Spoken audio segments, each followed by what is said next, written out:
Muy bien, hermanos, vamos a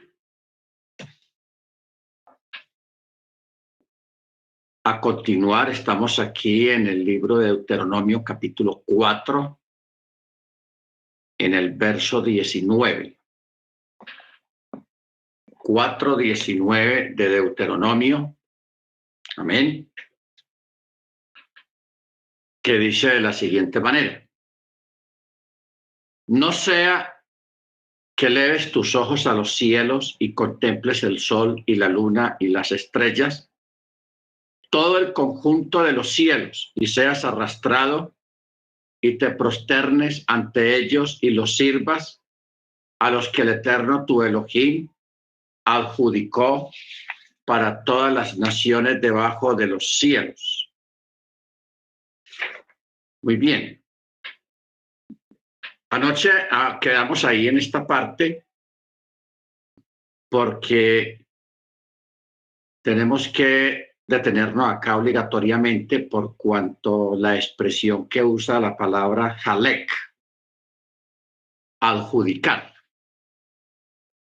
En el castellano, pues se dice adjudicar, o sea, delegar o nombrar, que es lo que significa la palabra helek. Pero en el hebreo se usa la palabra halak. Y la palabra halak nos está dando a entender aquí, porque es que el texto es un poco ambiguo, porque dice: a los que el Eterno tu Elohim adjudicó para todas las naciones en la tierra. La palabra halek o halak viene de la raíz caer o resbalar. O sea, ustedes saben que los paganos se han desviado adorando a los astros, los adoradores del sol, de la luna y las estrellas. ¿Ok? Muy bien. Entonces, en el verso, en este verso 19, que está hablando precisamente de las estrellas que el Eterno creó para marcar los tiempos designados, o sea, las fiestas, para determinar las novilunios y, bueno, todo lo que tiene que ver, que se desprende allá de los cielos, pero también a través de la existencia de los astros, a los creyentes nos da la libertad para honrarle a Él a través de las obras grandes que hay allá en el universo. Por eso en el Salmo 19 dice: cuando veo los cielos, obra de tus manos. ¿Ok? Entonces, y también en el Salmo 19, cuando dice: los cielos cuentan la gloria del Eterno y el firmamento muestra la obra de sus manos. O sea, nosotros con conocimiento de Torá, a través de los cielos y del firmamento y de los astros, lo honramos a Él y lo reconocemos en su grandeza y en su magnificencia, mas no adoramos a esas creación o a esa creación, a los cielos, las estrellas. Más sin embargo, las naciones que desconocen la Torá, que desconocen al Eterno, usan eso para adorarlo, para hacer idolatría y cometer idolatría y adivinación a través de los astros. O sea, el versículo no prohíbe mirar los cielos. Lo que está prohibido es contemplar un objeto celestial con el propósito de adorarlo. Contemplar los cielos es fuente de inspiración para adorar al Eterno, como dijo el rey David en el Salmo 8:4. Cuando miro los cielos, la obra de tus dedos, la luna y las estrellas que tú estableciste, ¿qué es el hombre para que lo recuerdes y el ser humano para que lo consideres? Entonces, ahí vemos, hermanos, que la creación en cuanto al universo ahí arriba sirve de inspiración para adorar al Creador. ¿Ok? Ahora, no solamente para alumbrar está los cielos o el sol y la luna, incluyendo las estrellas. Cuando dice alumbrar, también se refiere a todo el propósito que tienen los astros para el mundo, que es doble. Primero, para beneficiar y también para disfrutar de su hermosura.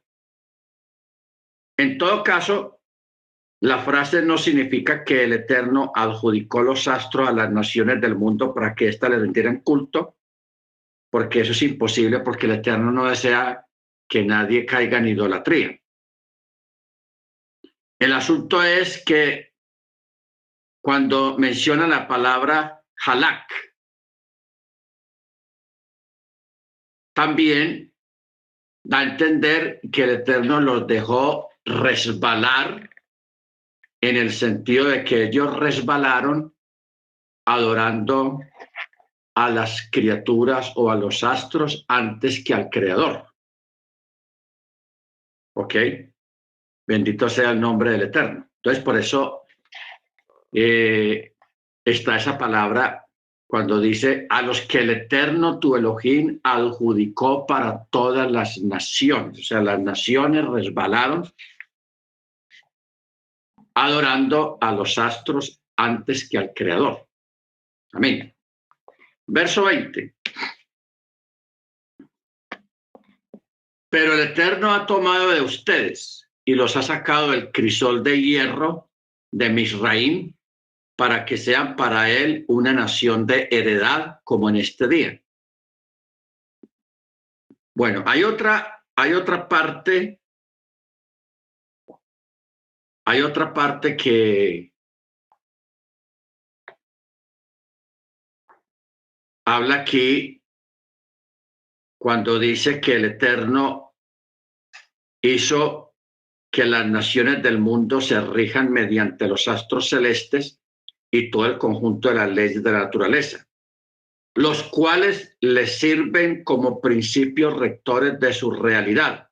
En cambio, a Israel el Eterno no lo dejó bajo la influencia de los elementos naturales, sino que lo apartó de esa dimensión natural, dejándolo como único principio rector de esa realidad al Eterno mismo.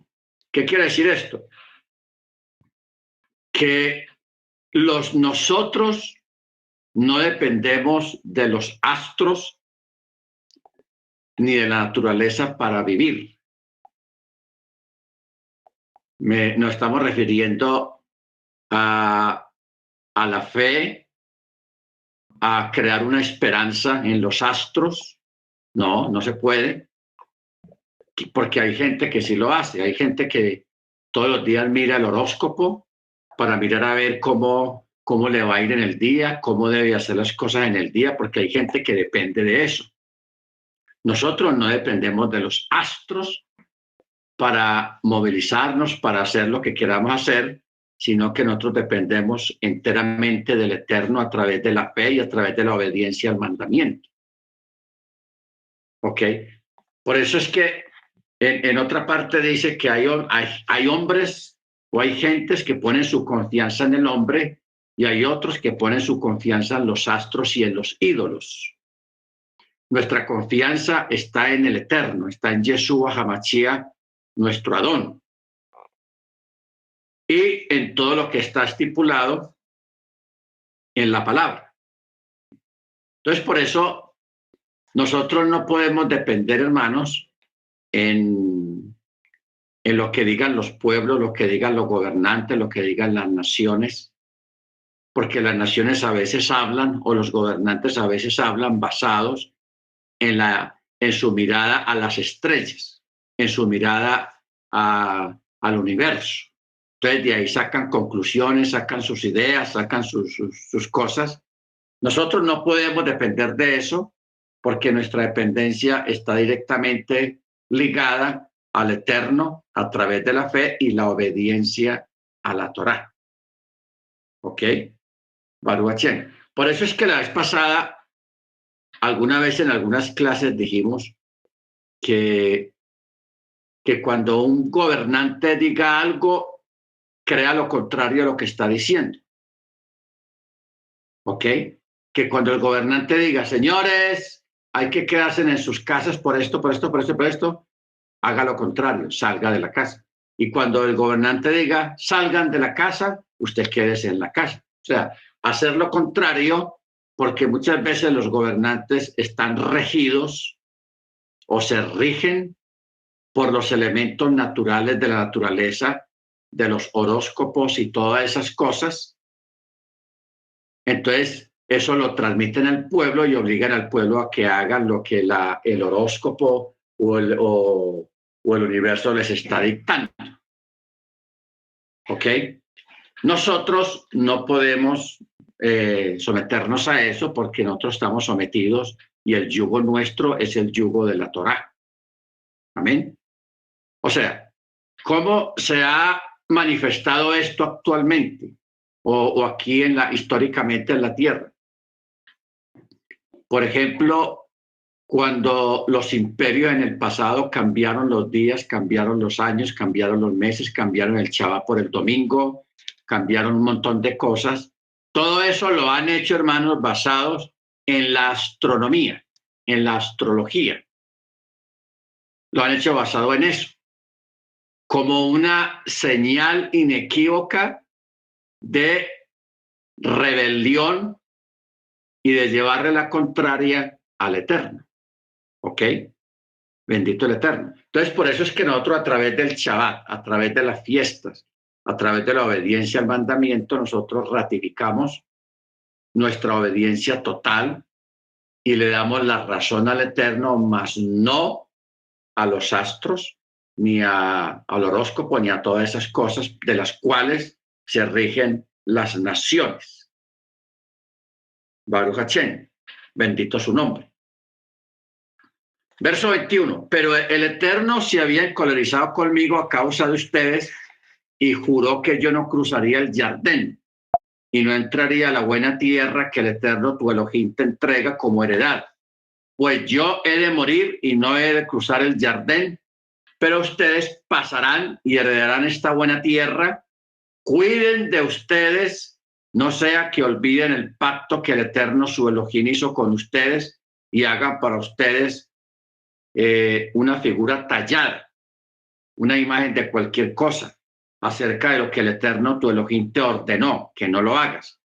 Pues el Eterno tu Elohim es un fuego devorador, es un Elohim celoso.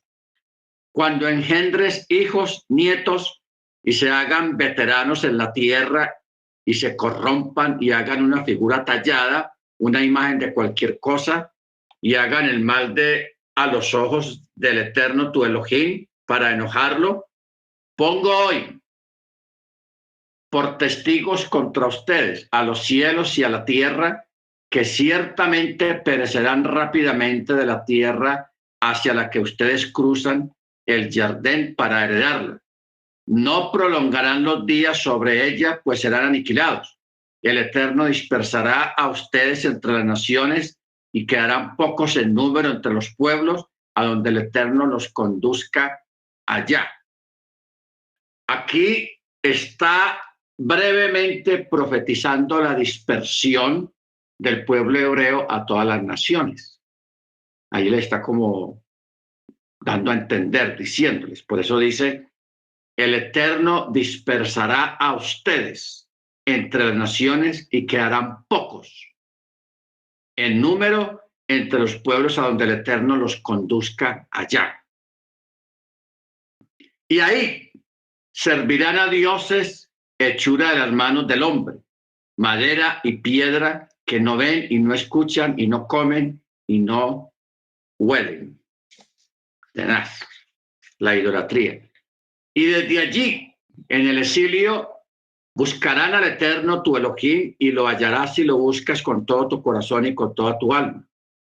Cuando estés en aprietos y todas estas cosas te hayan encontrado al final de los días, entonces retornarás hasta el Eterno tu Elohim y escucharás su voz, pues el Eterno tu Elohim es Elohim misericordioso y no dejará que te aflojes ni te destruirá y no olvidará el pacto con tus ancestros que él les ha jurado. Pues inquiere ahora acerca de los días primeros que hubieron antes de ti, desde el día en que Elohim creó al hombre sobre la tierra y desde un confín de los cielos hasta el otro confín de los cielos. ¿Acaso ha habido una cosa grandiosa como a esta? ¿O acaso se ha escuchado algo semejante? ¿Acaso ha escuchado un pueblo la voz de Dios hablando en medio del fuego como tú escuchaste y viviste? ¿O acaso Elohim ha actuado milagrosamente al ir a tomar para él un pueblo del interior de otro pueblo, con pruebas, signos, prodigios, señales, con batalla y mano poderosa, con brazo extendido e inmensos actos terribles, según todo lo que el Eterno, su Elohim, hizo por ustedes en Misraín ante tus ojos? A ti se te ha mostrado que él es el Elohim y no hay nada fuera de él. O sea, aquí le está recordando, porque a la final ningún ídolo de las naciones ha hecho una cosa de estas como las que el Eterno hizo por el pueblo hebreo, que lo escogió, lo seleccionó y lo sacó de entre las entrañas de otro pueblo. Ojo, lo sacó de entre las entrañas de otro pueblo, que en este caso era Egipto, Misraín. Entonces, al él sacarlos de Egipto, viene a ser como un nacimiento. Porque cuando Israel sale de Egipto, sale en medio de muchos dolores, especialmente para los egipcios. Porque los egipcios sufrieron las 10 plagas, fueron diezmados completamente, Egipto quedó arrasado completamente por las plagas, y en medio de toda aquella situación de la última plaga de la muerte de los primogénitos, el pueblo hebreo sale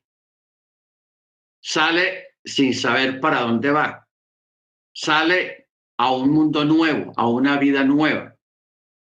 Eso se trata como un nacimiento.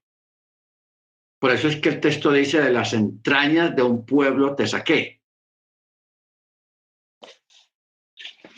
Me parece interesante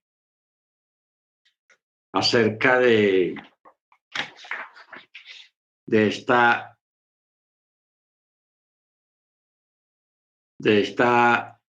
esta forma de expresión del Eterno. Mire otra forma como lo dice: ¿o acaso Elohim ha actuado milagrosamente al ir a tomar para él un pueblo del interior de otro pueblo, con pruebas, signos, señales, prodigios, con batalla y mano poderosa, con brazo extendido e inmensos actos terribles, según todo lo que el Eterno, su Elohim, hizo por ustedes en Misraín ante tus ojos? A ti se te ha mostrado para saber que el Eterno, él es Elohim y no hay nada ni nadie fuera de él.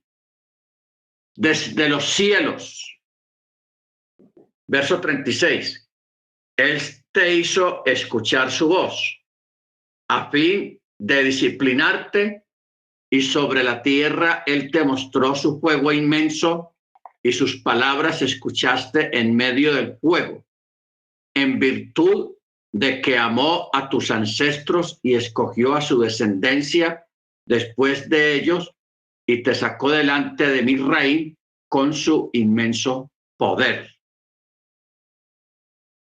Tremendo eso. O sea, mirar la forma de cómo el Eterno sacó a Israel de Egipto,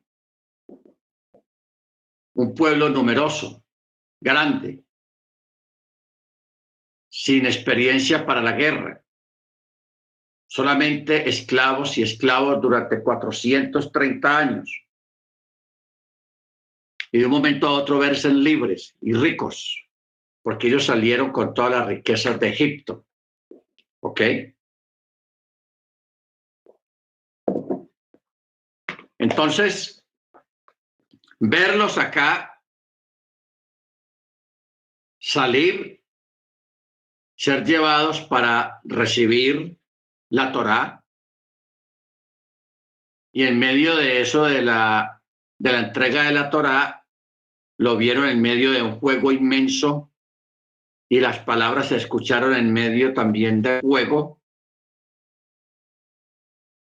Y luego, más adelante, en el verso 38 dice que luego de ahí expulsa delante de ti a pueblos más grandes y poderosos que tú, a fin de llevarte y entregarte como heredad la tierra de ellos, como en este día.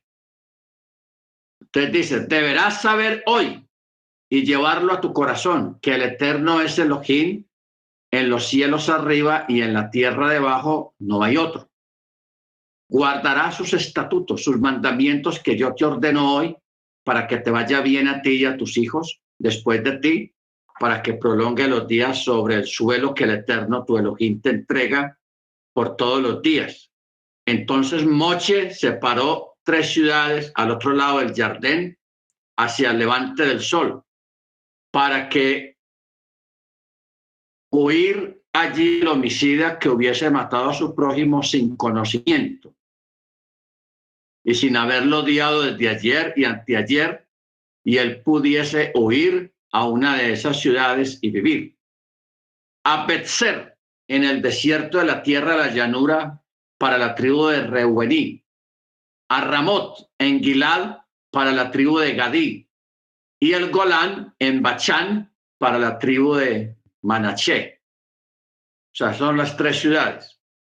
Betzer, Ramot y Golán.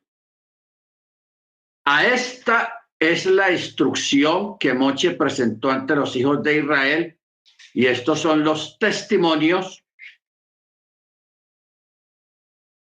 de los estatutos, de las leyes que Moche habló a los hijos de Israel cuando salieron de Misraim al otro lado del Jardín, en el valle frente a Bet Peor, en la tierra de Sihón, rey de Emorí, que habitaba en Hesbón, a quien había abatido Moche y los hijos de Israel cuando salieron de Misraim, y ellos tomaron posesión de su tierra y de la tierra de Og, rey de Bachán, los 2 reyes del Emorí, que está al otro lado del Jardín, hacia el levante del sol, desde Aroer, que está a la orilla del arroyo de Arnón, hasta el monte de Sión, que es Hermón, y toda la Arabá, la margen oriental del Jardín hasta el mar de Arabá, bajo las cascadas del acantilado.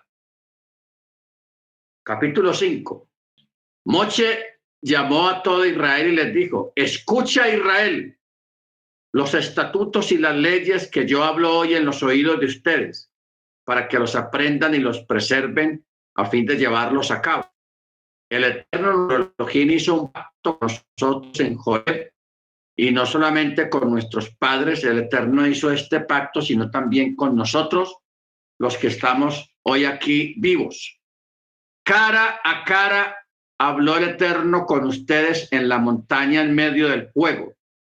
Yo estaba parado entre el Eterno y ustedes en ese momento para transmitir a ustedes la palabra del Eterno, pues tuvieron miedo ante el fuego y no ascendieron a la montaña para decir: yo soy el Eterno tu Elohim, que te sacó de la tierra de Misraim, de la casa de esclavos.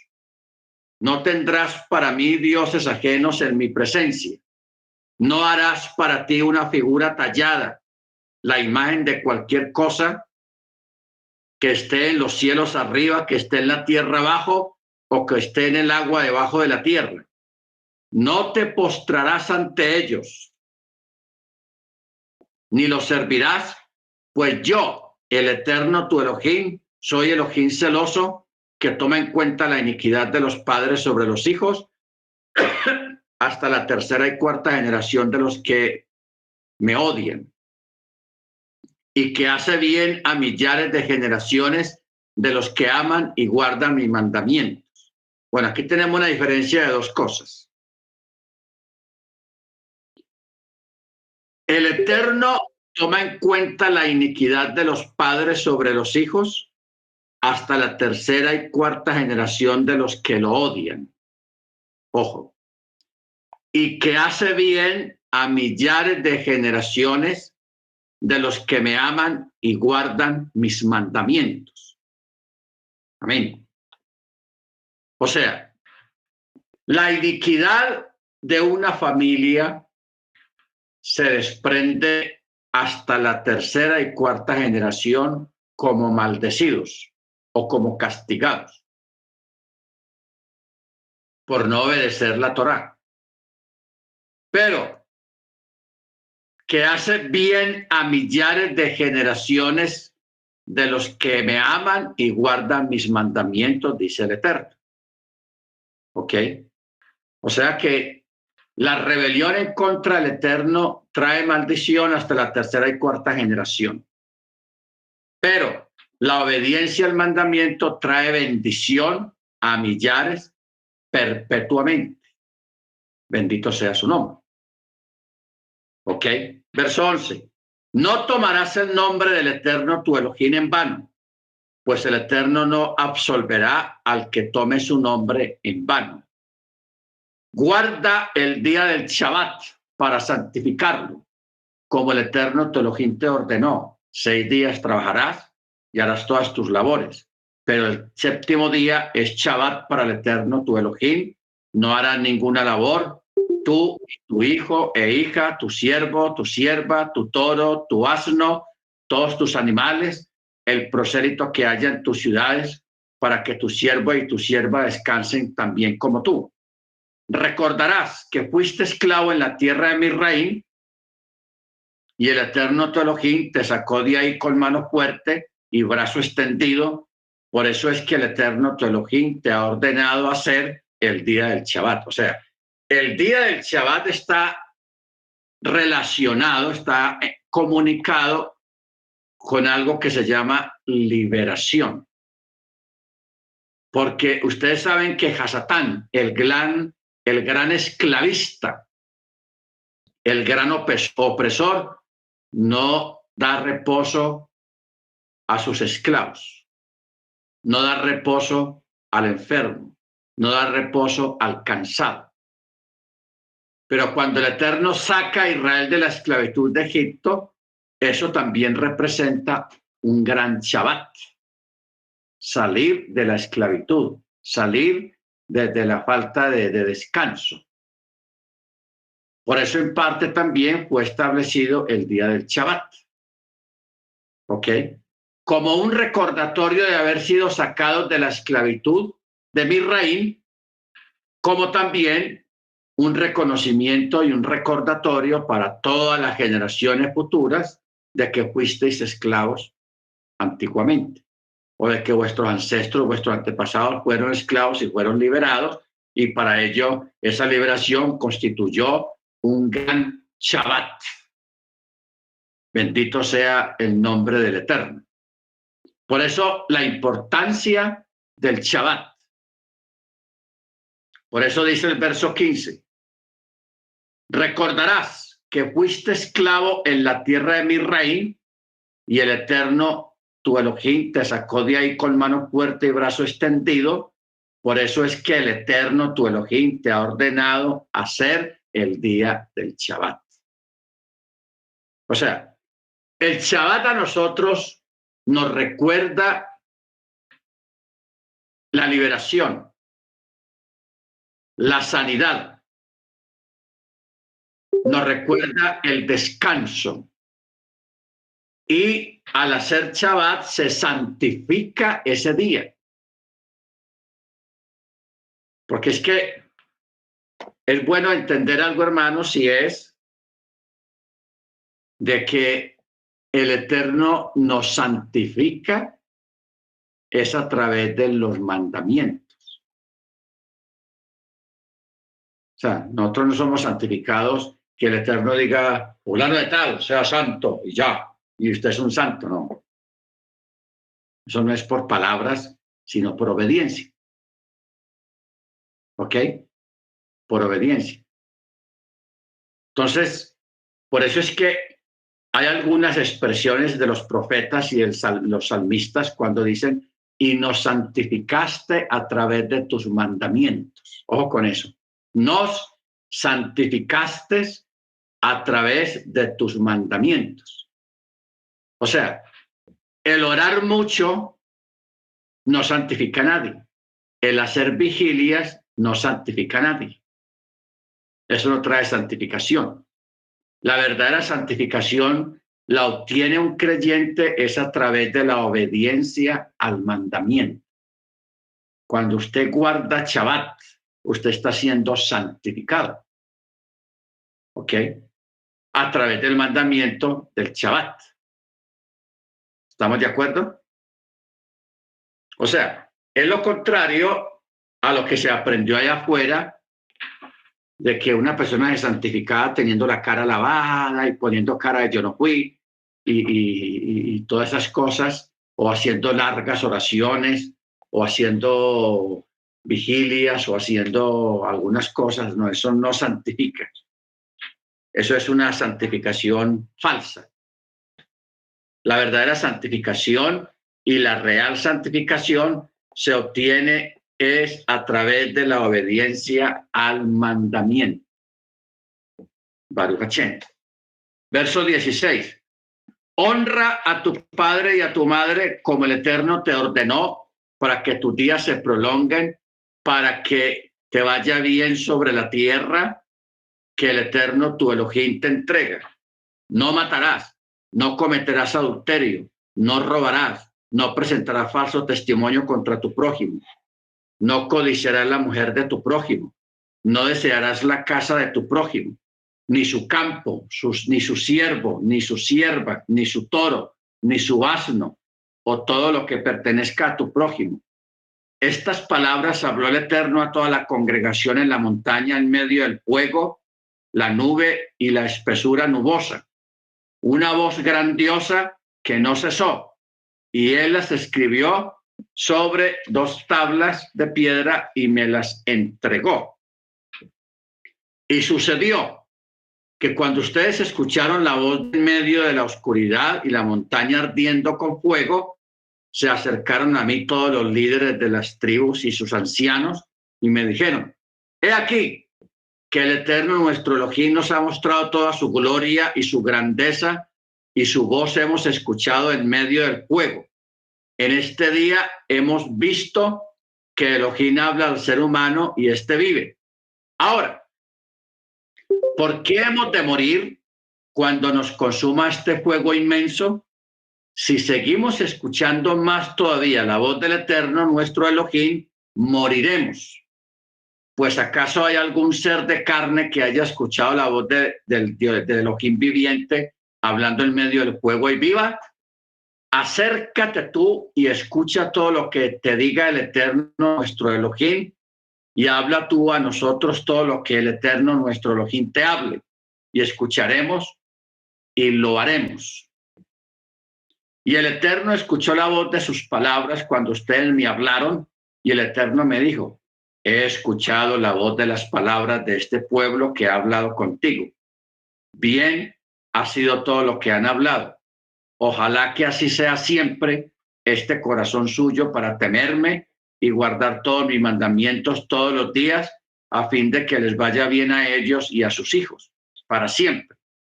Ve y diles, regresen a sus tiendas, pero tú párate junto conmigo aquí y yo te hablaré y el mandamiento entero y los estatutos y las leyes que deberás enseñarles, y ellos deberán hacer en la tierra que yo les entrego para heredarla.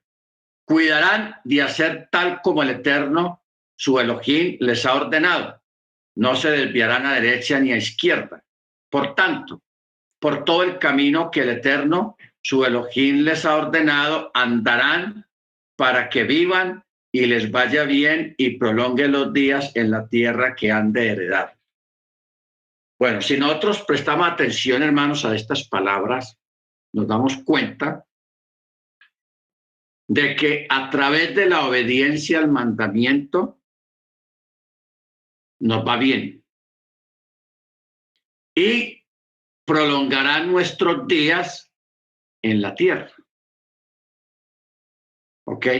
Para que te vaya bien. Siempre esa palabra está relacionada con el mandamiento, para que te vaya bien, para que tus días sean extendidos. Baruch Hachén. Capítulo 6. Y este es el mandamiento, los estatutos y las leyes que el Eterno, su Elohim, ordenó enseñarles para que fueran llevados a cabo en la tierra a la cual ustedes pasan allí para heredarla, a fin de que temas al Eterno, tu Elohim, para guardar sus mandamientos que yo te ordeno, tú y tu hijo y el hijo de tu hijo, todos los días de tu vida, a fin de que tus días se prolonguen. Aquí viene otra vez la palabra, para que tus días se prolonguen. Deberás escuchar, Israel, y cuidar de cumplir, para que te vaya bien y para que ustedes se incrementen inmensamente, como el Eterno Elohim de tus ancestros te habló, una tierra que emana leche y miel. Ahora, cuando habla de tus días se prolonguen,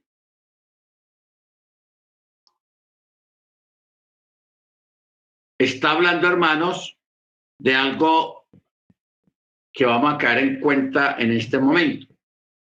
Primero, a través de la obediencia al mandamiento es que el pueblo hebreo se ha mantenido a través de la historia. Eso se llama prolongar vuestra existencia en la tierra. Ustedes saben que han habido imperios, naciones, tribus, lenguas, países que han desaparecido. Han desaparecido. Hoy en día, por ejemplo, hay países que hoy en día ya no existen, que desaparecieron recientemente. Por ejemplo, Prusia. Prusia existió hasta la Primera Guerra Mundial. Prusia, así se llamaba esa nación. Eso desapareció. Prusia. Y hay otros países que han desaparecido. Por ejemplo, en los Balcanes, Bosnia también desapareció. Más atrás, hubieron imperios que desaparecieron. Por ejemplo, el imperio otomano, el imperio griego, el imperio sirio, el imperio babilónico, el imperio romano. Todos esos imperios, hermanos, desaparecieron. Hoy en día no hay sino ruinas, lugares donde van los turistas a tomarse fotos de lo poco que queda de lo que fueron grandes imperios en la antigüedad. Todo eso desapareció. Pero también han desaparecido etnias, tribus.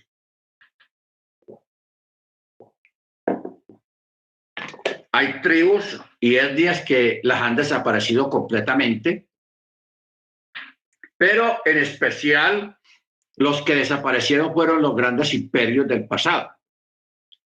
Babilonia, los medos, los persas, los griegos, Roma. Más atrás está, antes de Babilonia, está Siria. ¿Ok? Fueron imperios que ya no existen. Pero en medio de todos esos imperios que han desaparecido, se ha mantenido un pueblo, ha sobrevivido un pueblo, que es el pueblo hebreo. ¿Ok? Ojo con eso. El pueblo hebreo es el único pueblo que ha trascendido desde antes del diluvio. Antes del diluvio trascendió por medio de Enoc y por medio de Noah, de Noé. Ya después de Noé viene la descendencia a través de Cam, de Jafet, de Shem, pero Cam se desvió. Jafet permaneció en la fe, no como pueblo, sino en la fe. ¿Ok? De ahí se desprenden los profetas, se desprenden los patriarcas, perdón. Vienen los patriarcas. Y entre los patriarcas se levanta uno que es Abraham y que de ahí comienza la formación de un pueblo en forma muy temprana. Después del diluvio comienza a formarse ya un pueblo que de ahí ese pueblo cae en manos de los egipcios, que los acogió en un tiempo de hambruna. Y de ahí es que ya en medio de otro pueblo, ese pueblo salió victorioso, salió incólume. Y comienza el nacimiento, como hablamos ahora, cuando Israel sale de Egipto, es como un nacimiento, como lo va a entender el texto, de las entrañas de un pueblo te saqué. Salió el pueblo hebreo con dolores de parto muy fuertes para Egipto, que quedó completamente devastado a causa de la esclavitud y por la rebeldía de no dejarlo salir. Entonces, hermanos, este pueblo hebreo se ha mantenido a través de la historia. Ahora, ¿qué es lo que los ha mantenido a ellos vivos y que hayan sobrevivido a semejantes imperios violentos, malos, idólatras, paganos y enemigos del mismo pueblo hebreo? El mandamiento. O sea, es bueno entender estas palabras. Para que temas al Eterno de tu Elohim, para guardar todos sus mandamientos que yo te ordeno, tú, tu hijo y el hijo de tu hijo, todos los días de tu vida, a fin de que tus días se prolonguen en la tierra. Para que tus días se prolonguen, o sea, la existencia del pueblo hebreo se mantenga a través de los tiempos, a través de los imperios se ha mantenido este pueblo, ¿ok?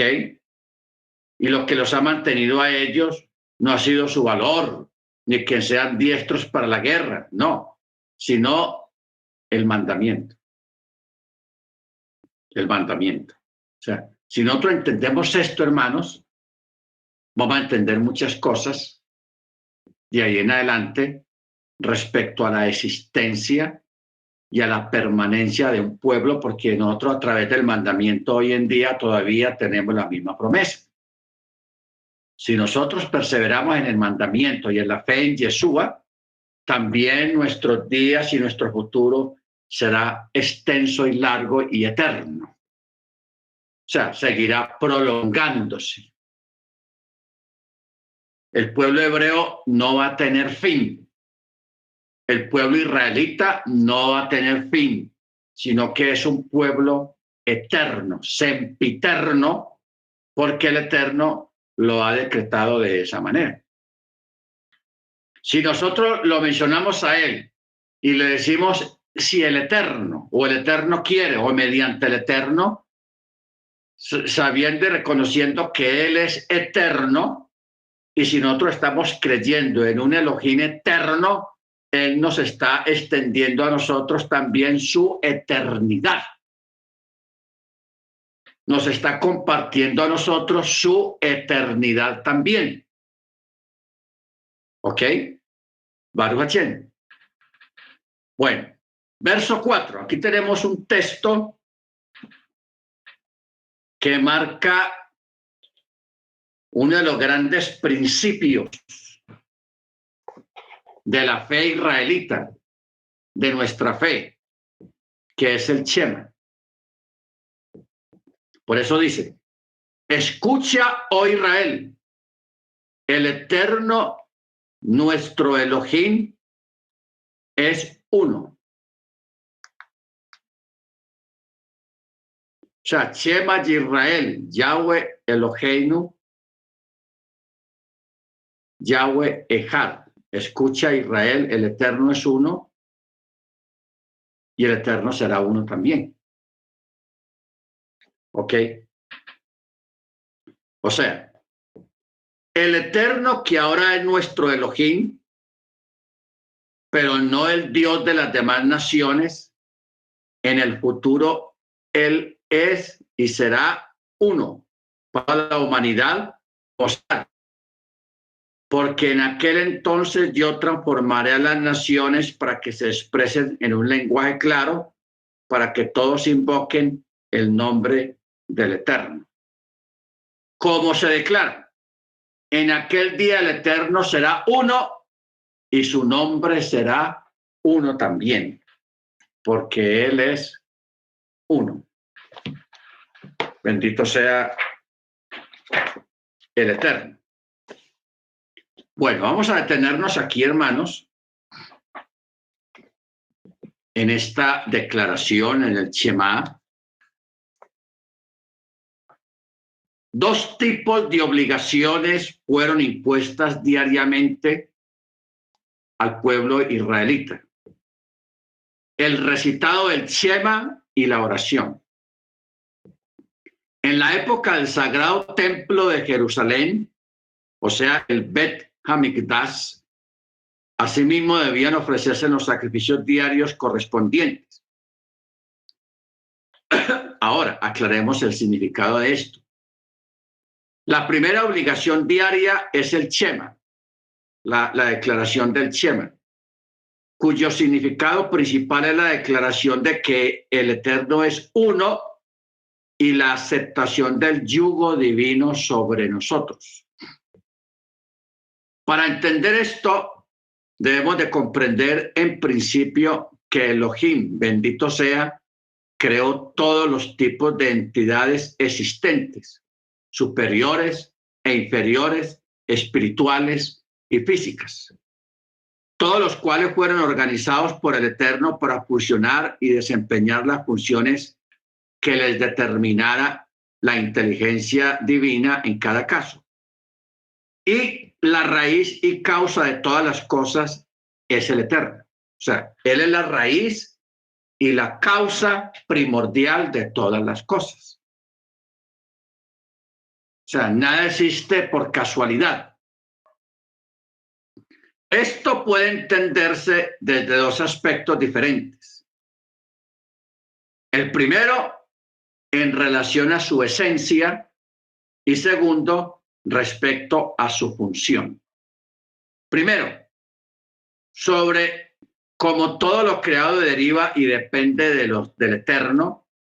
Sin embargo, la existencia del Eterno es intrínsecamente imperiosa e independiente en forma absoluta, pero todas las cosas existen solo pues Él lo decidió así y permanecen debido a su voluntad. Las cosas no existen y permanecen porque tiene que ser así, no, sino por su voluntad.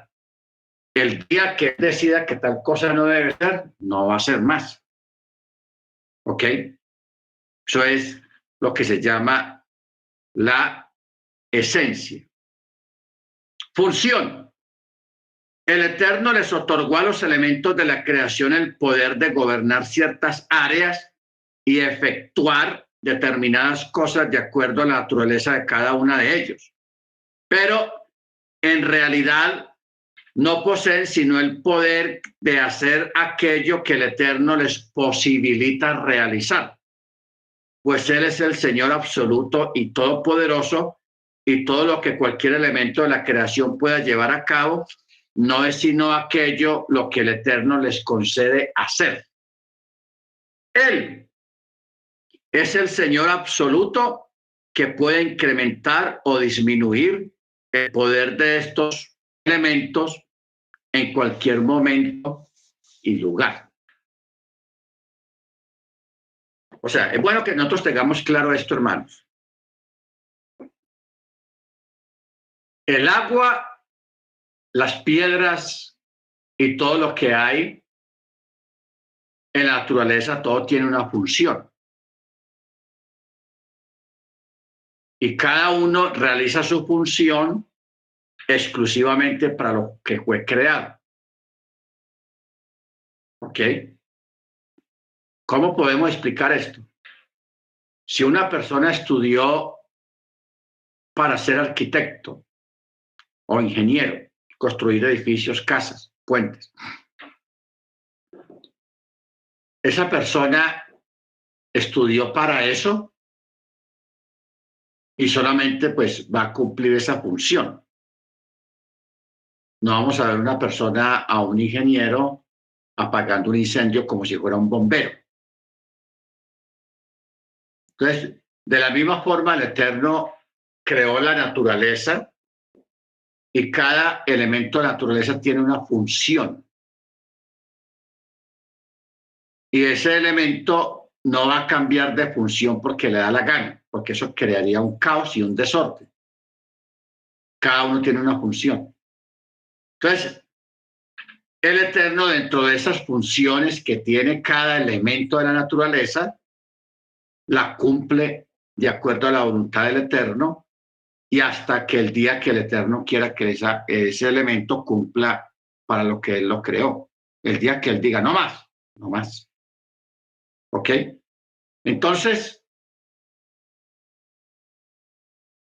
porque si por ejemplo el agua quisiera hacer cosas que hace el fuego, eso traería caos y desorden.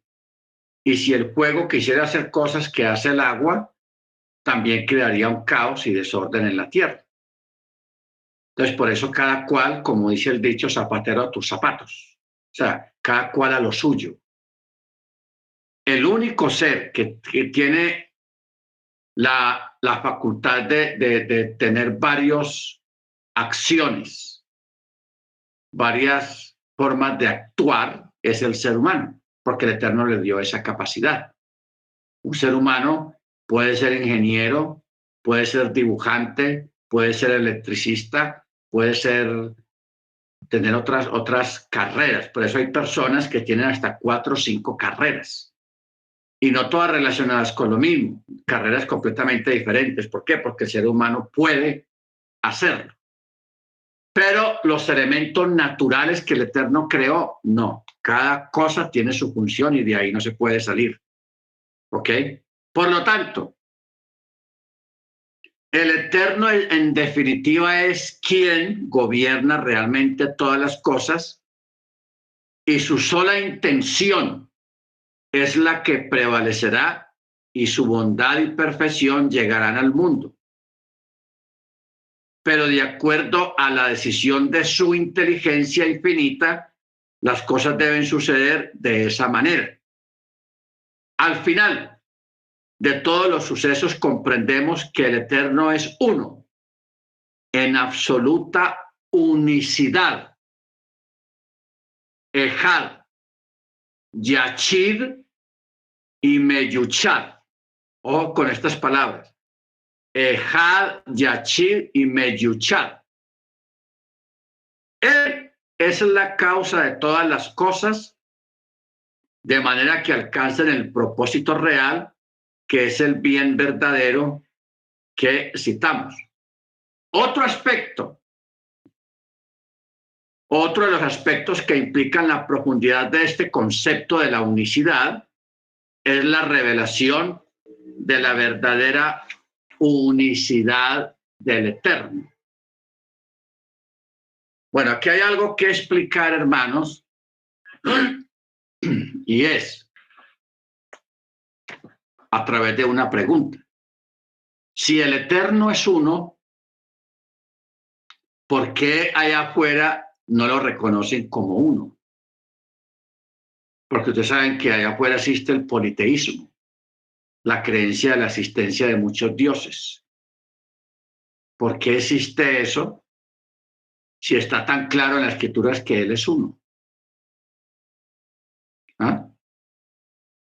O sea, el catolicismo, el cristianismo evangélico es consciente, tiene la misma Biblia que nosotros tenemos y tiene el mismo texto ahí, porque ese texto no está omitido en la Biblia que ellos tienen, ahí está también. Oye Israel, Yahweh nuestro Elohim, Yahweh uno es. Entonces, ¿por qué la gente no lo entiende? ¿Por qué hay tanto politeísmo? Acuérdense que son dos palabras. El monoteísmo es la creencia y la fe en un solo Elohim, en un solo Dios. Y el politeísmo es la creencia en muchos dioses. Esa es la diferencia. Por eso estamos hablando de los politeístas. ¿Por qué hay tanta conciencia y tanta creencia en diferentes dioses? Porque es que hay algo, hermanos, que por causa de la iniquidad, ojo con esto, por causa de la iniquidad, o sea, del pecado, de no guardar la Torá, es que el Eterno ocultó en parte el conocimiento de su unicidad. La ocultó. ¿Por qué la ocultó? Por la presencia de la iniquidad, del pecado. ¿Qué quiere decir esto? Hay un texto que dice que el pecado no pondrás nada malo delante de mis ojos o delante de mi presencia. ¿Ok? Por eso Israel a veces caía gravemente delante del Eterno porque llevaban ídolos al templo. Los llevaban al templo. Entonces el Eterno, mire usted, en su propia casa, en su propio lugar, que les lleven un ídolo, eso es una aberración. Entonces el Eterno más bien salía del lugar, no manifestaba más su gloria en ese lugar. Entonces, eso ha sido una constante. Ha sido una constante a través de la historia de la humanidad por causa del pueblo, el pueblo hebreo. Cuando caen en idolatría, llevan sus propios ídolos ante la presencia del Eterno también. Bueno, eso es cuando su propio pueblo lo hizo o lo hace. ¿Qué vamos a decir allá afuera? La gente, hermanos, adorando la gran cantidad de ídolos que hay allá afuera, porque hay cientos de ídolos y la gente tiene sus figuritas, su pintura, lo guardan entre sus ropas, en la billetera, tienen altares en sus casas, tienen altares en el campo, tienen altares, en fin, esto es una locura cuando hablamos de la idolatría. Entonces, eso hace que el Eterno retraiga la manifestación de su esencia y no la manifieste completamente por causa de la presencia de la iniquidad. ¿Ok? Los únicos, hermanos, que tenemos la conciencia, que tenemos el conocimiento de que Él es uno, somos nosotros. Y nosotros lo aprobamos, lo creemos, lo decimos y lo declaramos todos los días, mañana y en la noche. Shema Yisrael, Adonai Eloheinu, Adonai Echad. Siempre lo estamos declarando, siempre lo estamos diciendo. ¿Ok? Entonces, por eso es que dice que la base de la aniquilación del mal y su remisión, así como la perpetuación del bien en la creación, es por lo tanto la revelación de la unicidad del Eterno. A esto él se refirió cuando dijo, vean, ahora que yo soy Él y no existe otro Dios fuera de mí. Esto está en Deuteronomio 32-39. Y está escrito también, para que entiendan y crean que yo soy uno.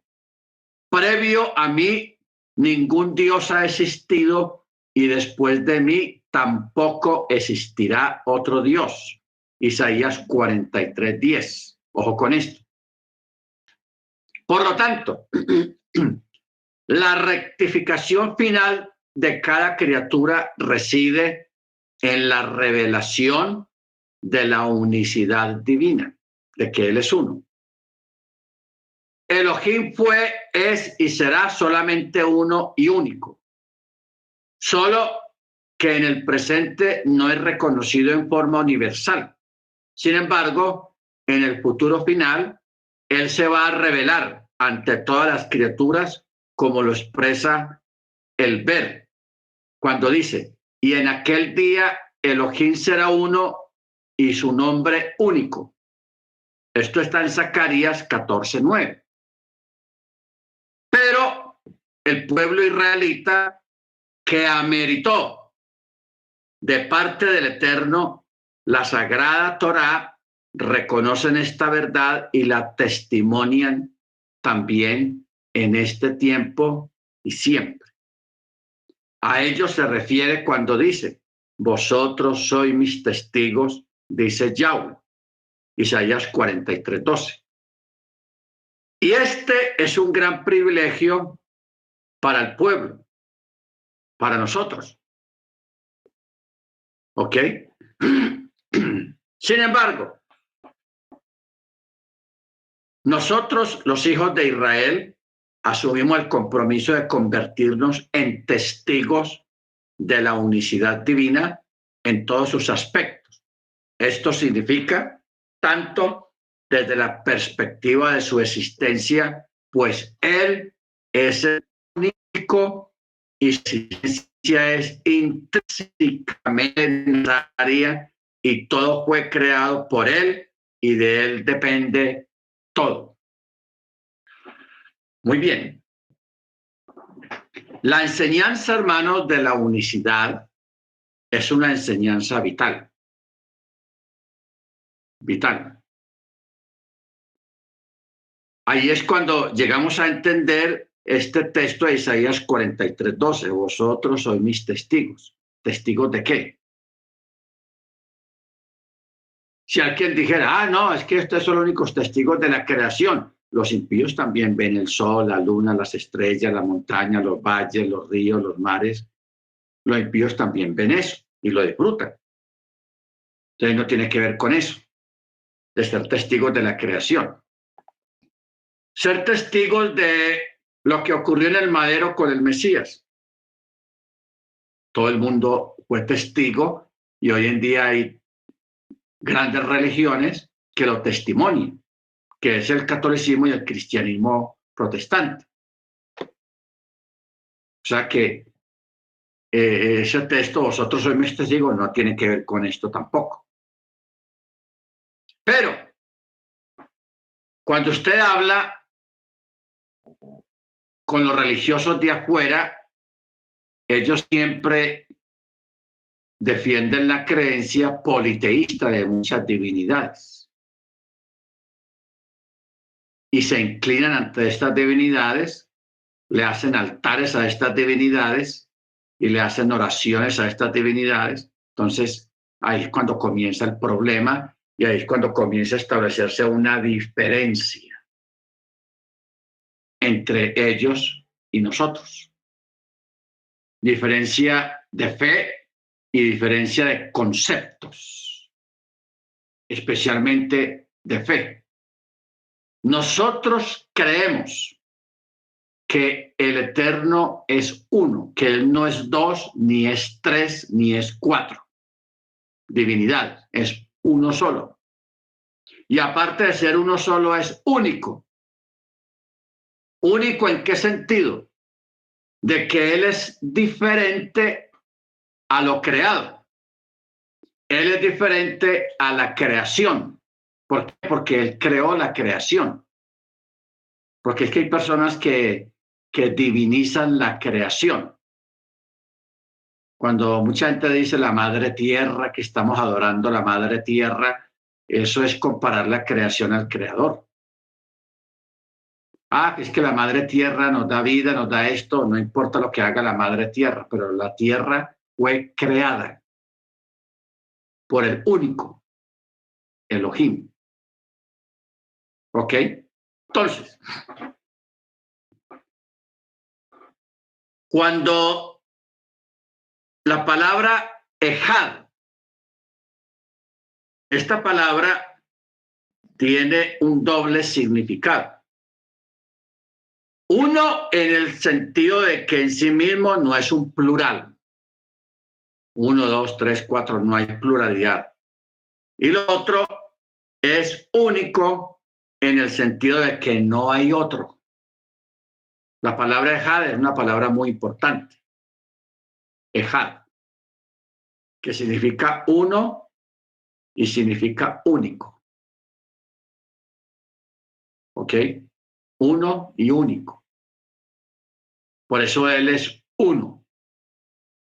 A nivel numeral es uno, no dos ni tres. Y a nivel de esencia es único. Único. ¿Qué quiere decir único? Que no hay otro como Él. Ni lo hubo, ni lo hay, ni lo va a haber en un futuro.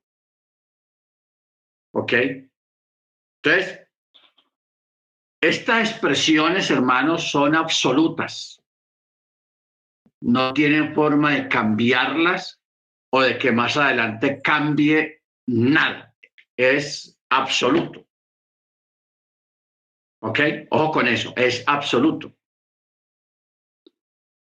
Entonces, ya teniendo en cuenta esta parte, ¿cómo vamos a hacer con el Mesías? Si el Mesías también es divino. ¿Ok? Si el Mesías también es divino, entonces, ¿cómo vamos a cambiar la historia? ¿Cómo vamos a empacar al Mesías ahí? Muy sencillo. Lo que ustedes saben que aquí tenemos un eslogan que es Yeshua es la Torá y la Torá es Yeshua, ¿ok? Pero también el otro es Yeshua es Yahweh y Yahweh es Yeshua. Claro, Yeshua es Yahweh y Yahweh es Yeshua.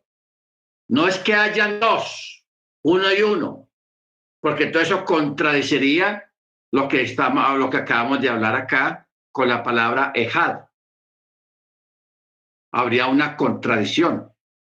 Y si hay una contradicción, apague y vamos. No hay nada que hacer, pero no hay una contradicción. El verbo Yahweh, el eterno mismo, tabernaculizó, o sea, se hizo carne. Se hizo carne.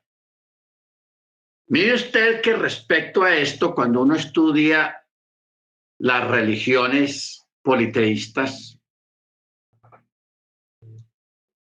y también las religiones panteístas,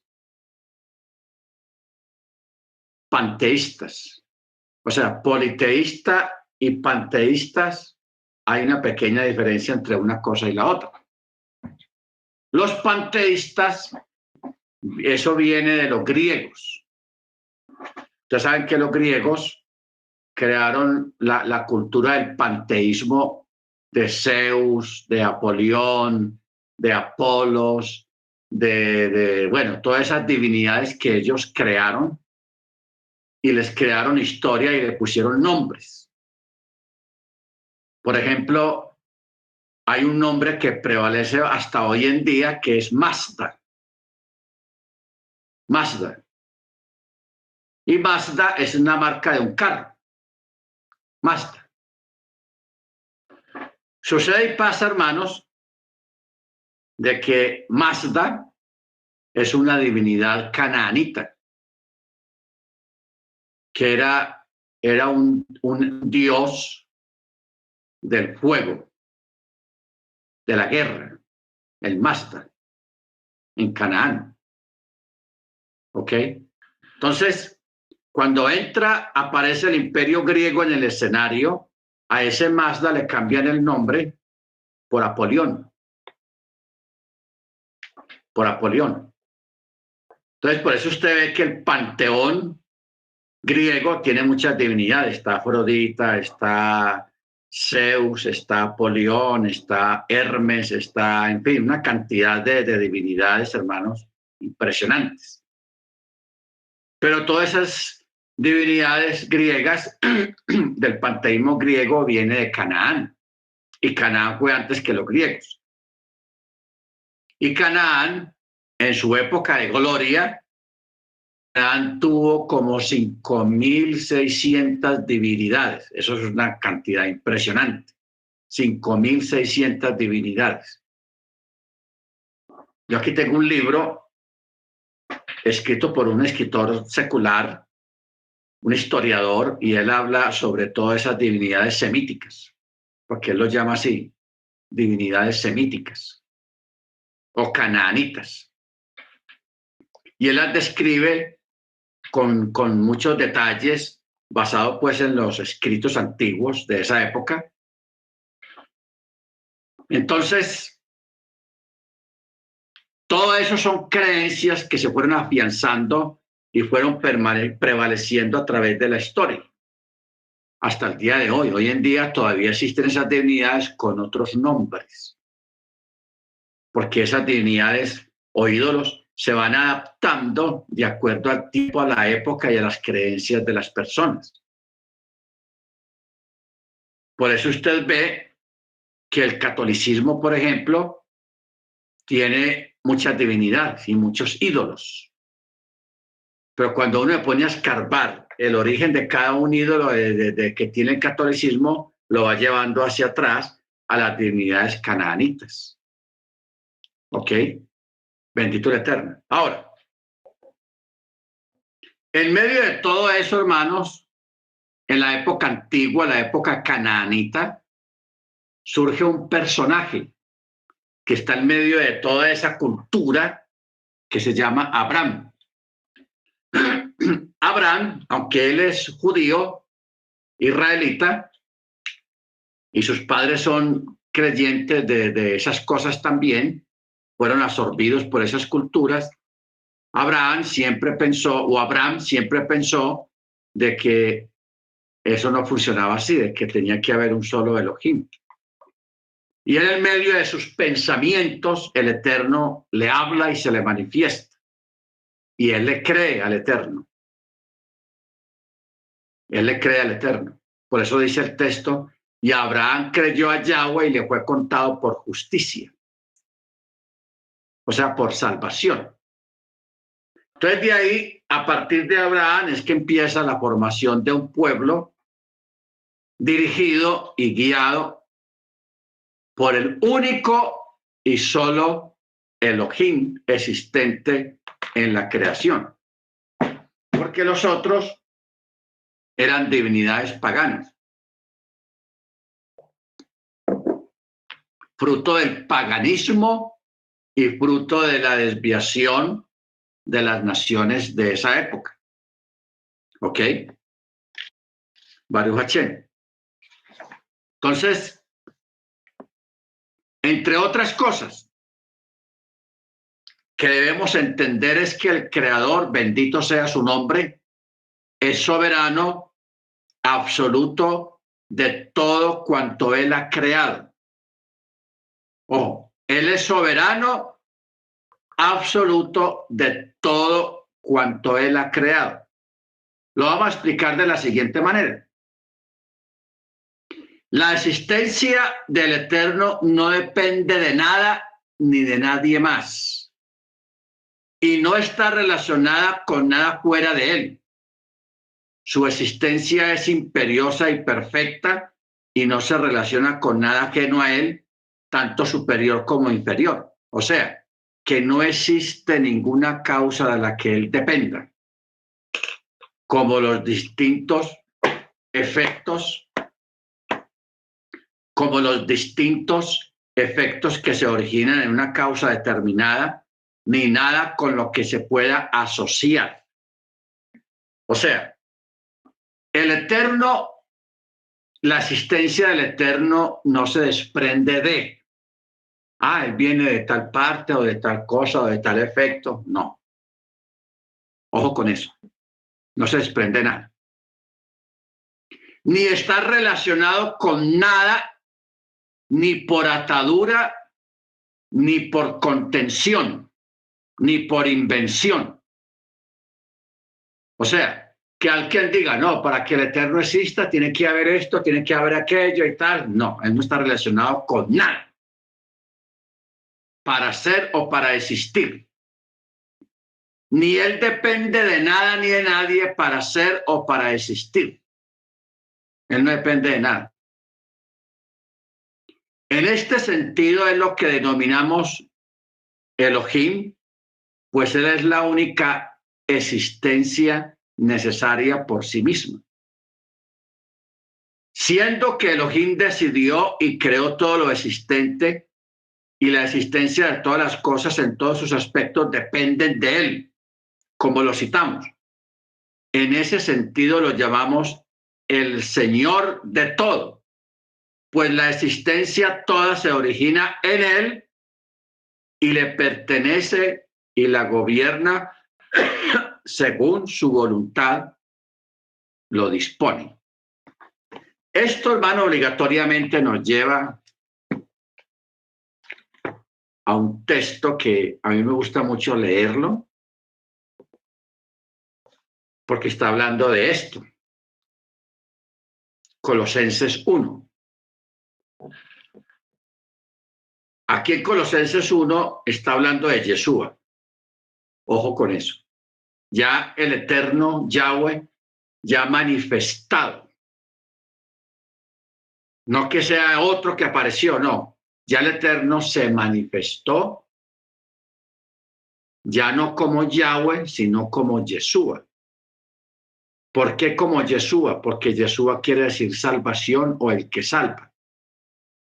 ¿Ok? Ojo con eso. La palabra, el nombre Yeshua quiere decir salvación o el que salva. ¿Qué había prometido el Eterno en la antigüedad? He aquí yo mismo vendré y os salvaré. Por eso él vino, cumplió lo que dijo, él vino, pero ya vino con otro nombre. Salvación. Y aquí yo soy salvación, o yo soy el que salva. Entonces aquí Pablo, en está escrito a Colosas, a la congregación de Colosas, capítulo 1, verso 15, mire lo que él dice de Yeshua. Dice, él es la imagen del Elohim invisible, primogénito de toda creación. ¿Qué quiere decir primogénito de toda creación? Cuando se creó el nombre del Mesías, Yeshua. Entonces, mire, porque no dice por él. Ojo con esta expresión. Tenga su Biblia ahí abierta para que lo lea bien. Verso 16. Porque en él fueron creadas todas las cosas, en los cielos, en la tierra, visibles e invisibles, sean tronos, dominios, principados, potestades. Todo fue creado por él. ¿Quién? Yeshua. Y para él. Y él es antes de todas las cosas y todo subsiste en él. O sea, todo permanece y existe en él. Sobrevive en él. Y él es la cabeza del cuerpo. ¿De cuál cuerpo? La Keilah, la congregación. Y él es el principio, el primogénito de los muertos, para que en todo tenga él la preeminencia. Por cuanto plugó, o sea, le agradó, le dio la gana, quiso, es lo que quiere decir la palabra plugó. por cuanto plugó que la plenitud de todo habitara en él. Bueno, yo quiero que nos detengamos acá en el verso 16 un momento, cuando dice, porque en él fueron creadas todas las cosas. No dice por él.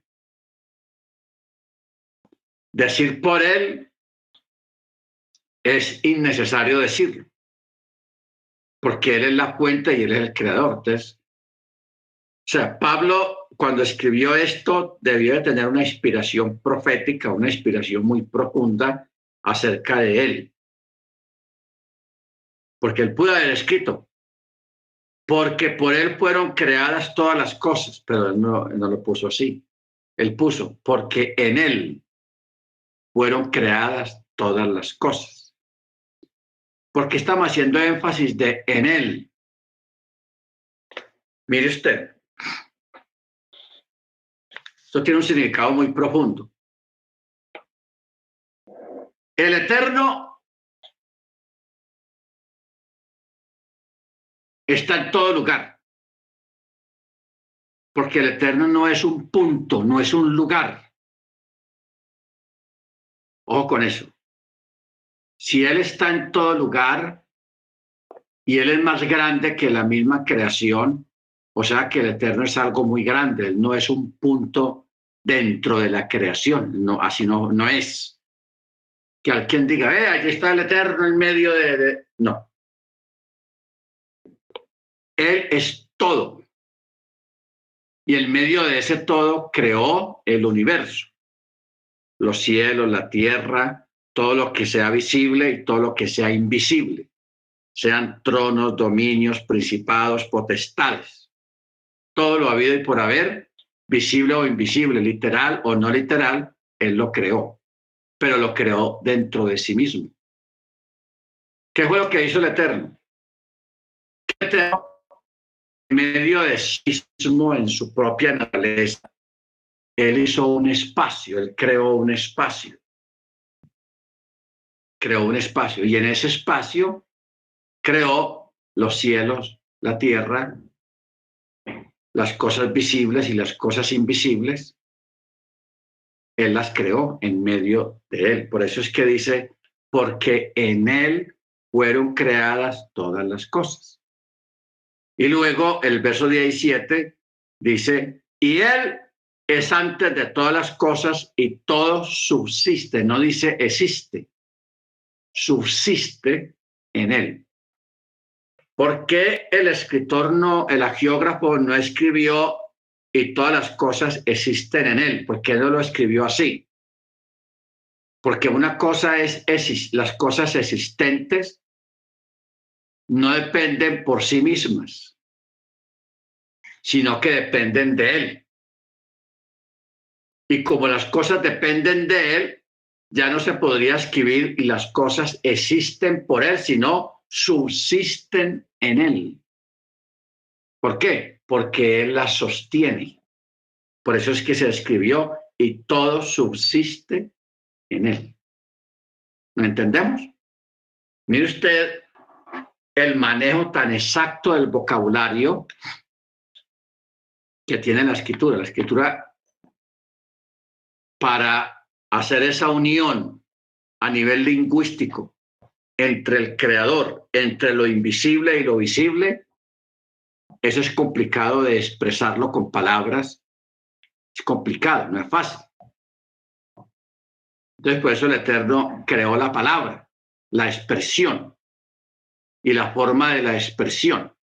Por eso aquí se utilizó la palabra y todo subsiste en él. No puso y todo existe en él, sino subsiste. O sea que él la sostiene. Pero todo está en él. ¿Entendemos? Esto es complicado de explicar porque son cosas muy difíciles de explicar, hermanos.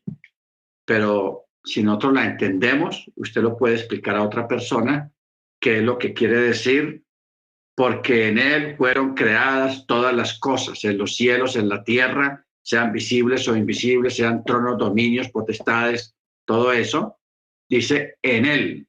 no por Él, sino en Él. El hecho de que no esté escrito por Él no quiere decir de que Él no las creó. Lo que está diciendo es que Él creó todas las cosas dentro de sí mismo. ¿Ok? Y que todas las cosas dependen y subsisten por medio de Él. O sea, Él sostiene el universo. Eso es lo que está diciendo ahí. Él sostiene el universo y el universo depende de Él. Depende de Él. ¿Cómo pudiéramos dar una explicación acerca de esto como para entenderlo a nivel humano? Cuando una mujer queda en embarazo, se empieza a gestar una criatura dentro de sí misma, dentro de la mujer. Esa criatura no va a ser una copia de la mujer, no. O sea, no va a ser un clon de la mujer. Esa criatura, sea varón o sea hembra, mentalmente va a ser independiente.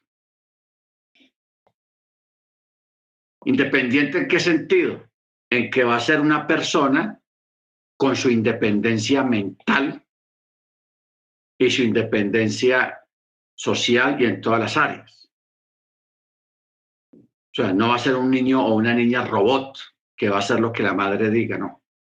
Va a ser independiente, va a ser libre, va a ser un libre pensante. Cuando crezca, ese niño o esa niña va a escoger su carrera, va a escoger su profesión, va a escoger lo que le gusta, los colores, el tipo de ropa, lo que sea. Me estoy refiriendo a eso. Pero mientras la criatura está en el vientre de la madre, se puede aplicar esa palabra subsiste, el niño subsiste dentro de la madre. ¿Por qué? Porque la misma madre lo alimenta mientras va creciendo. Ya cuando el niño nazca, pues ya es otra cosa diferente, pero mientras, para hacer una ilustración, es que mientras la criatura esté dentro de la madre, subsiste por ella. Ella le pasa todos los nutrientes, le pasa el oxígeno, le pasa la sangre, le pasa la comida, y el niño va creciendo dentro de su vientre hasta que sea la hora de nacer. ¿Ok?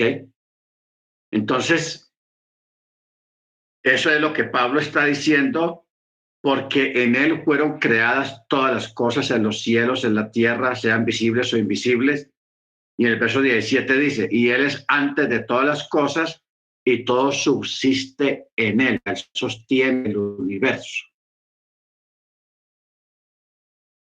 Pero ¿qué es lo que va a pasar después? Que el universo, esa creación va a ser destruida. Y va a empezar con la tierra. ¿Ok? ¿Por qué? Porque tiene que ser destruido todo eso. Porque el Eterno va a crear un cielo nuevo y una tierra nueva. Va a ser una nueva creación para que en esa nueva creación vivan los creyentes, los que alcanzaron el reino, los que creyeron en él. ¿Ok? ¿Cómo va a ser esa nueva creación? ¿También va a ser dentro de él? No lo sabemos. Hasta ahora no lo sabemos. De pronto pueda estar codificado ahí en la misma Torá, pero hasta ahora no ha sido descodificado esa parte.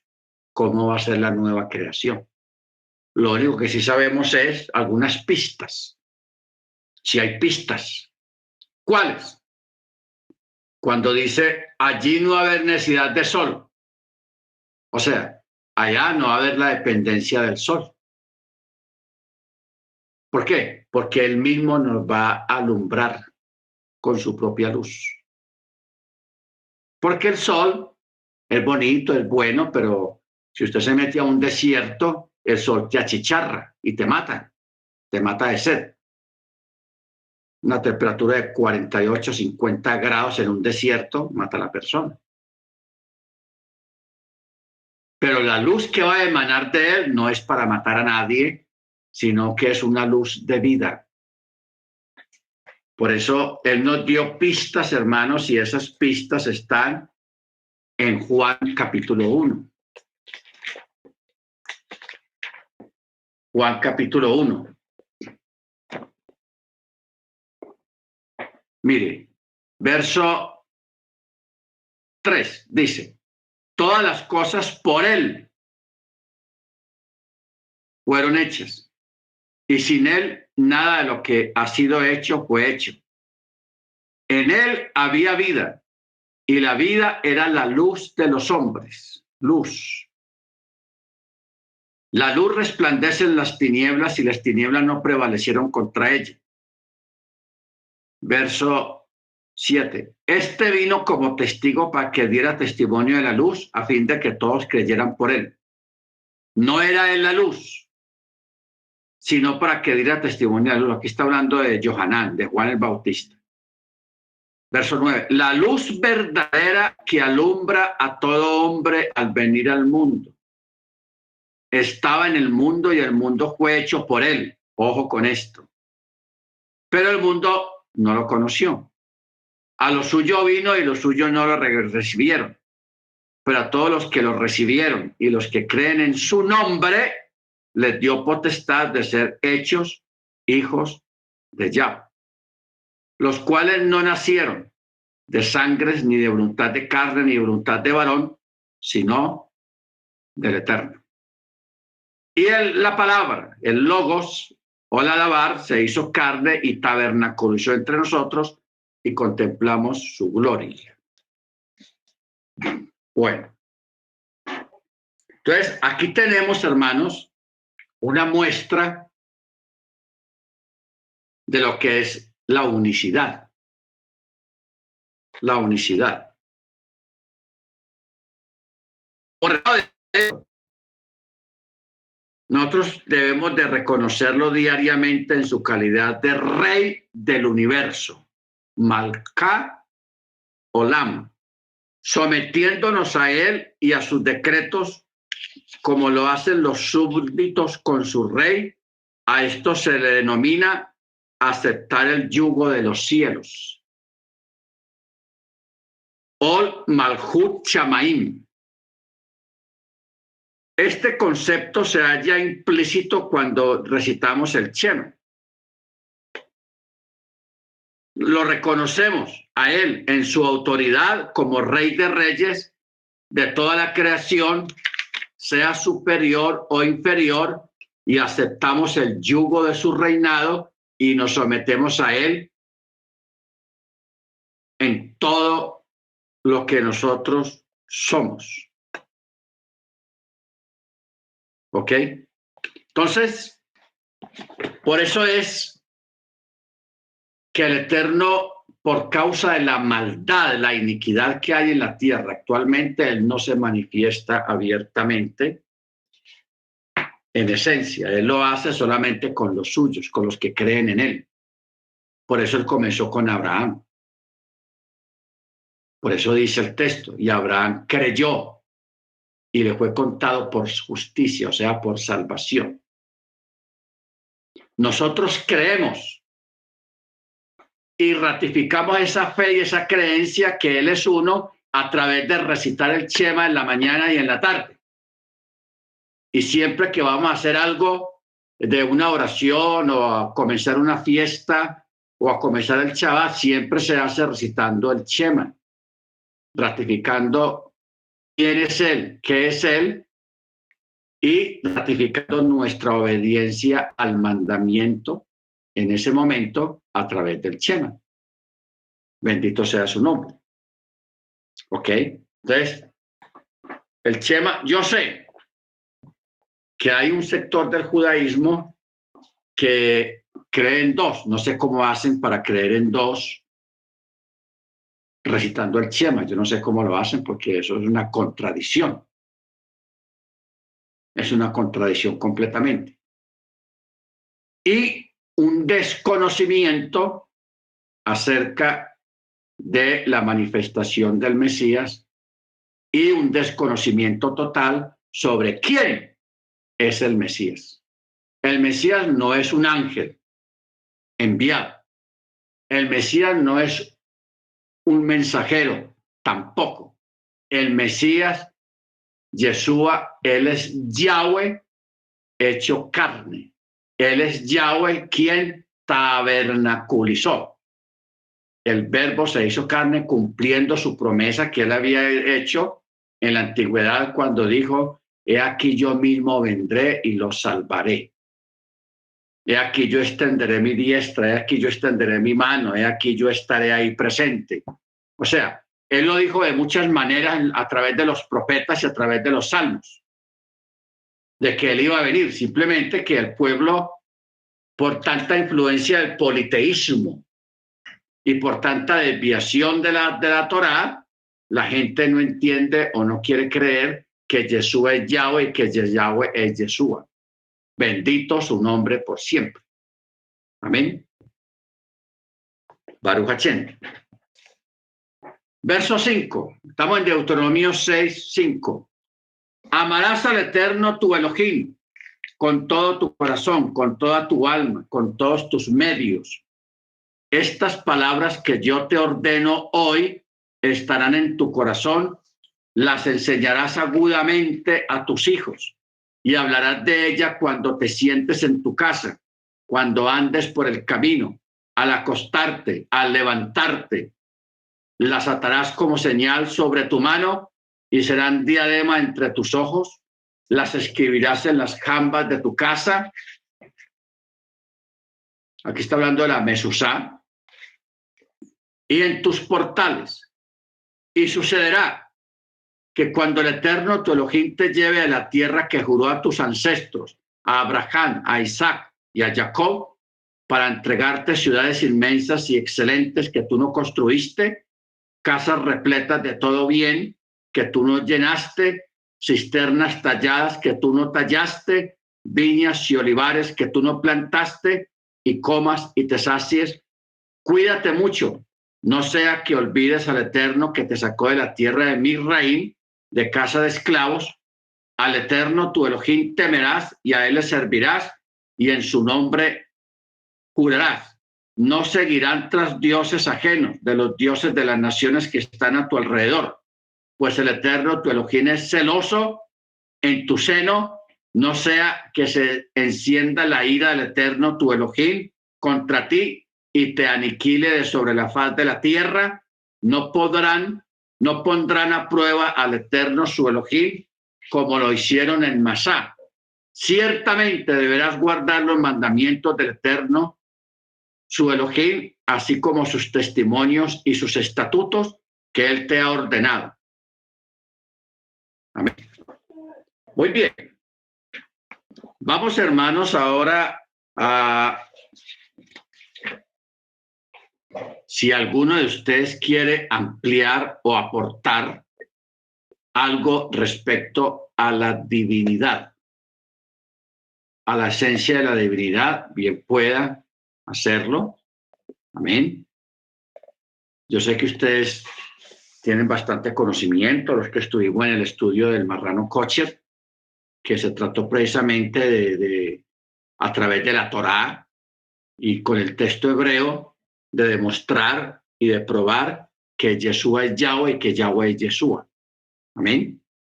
Pero si usted quiere hacer algún aporte, hermano, bien puede hacerlo. Estamos oídos ante lo que usted quiera bendecirnos con sus palabras. A ver, hermano Ángel, hermana Senia, hermano Maicon,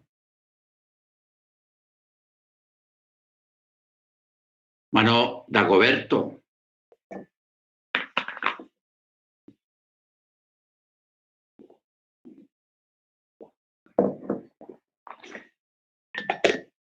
A ver, ¿alguien quiere aportar algo, hermanos, o preguntar algo también?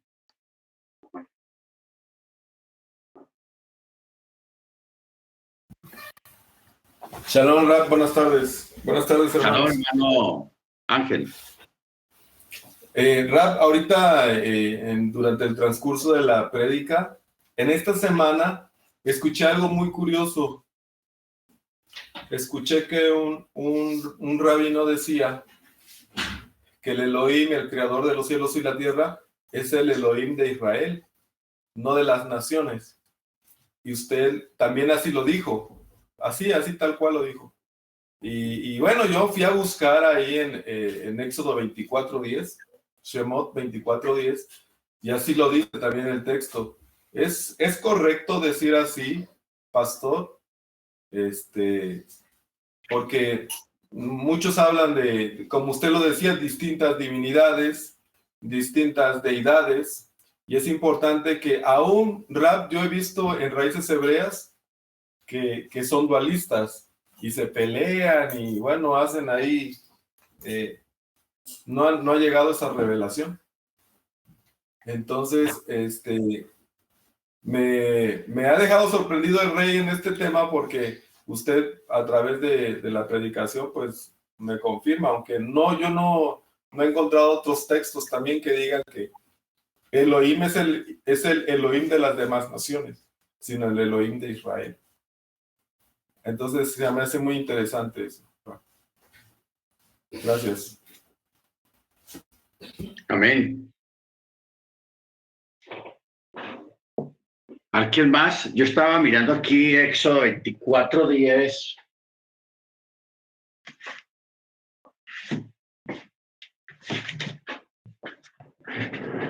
Que una cosa es leerlo en español y otra cosa es leerlo en el texto hebreo.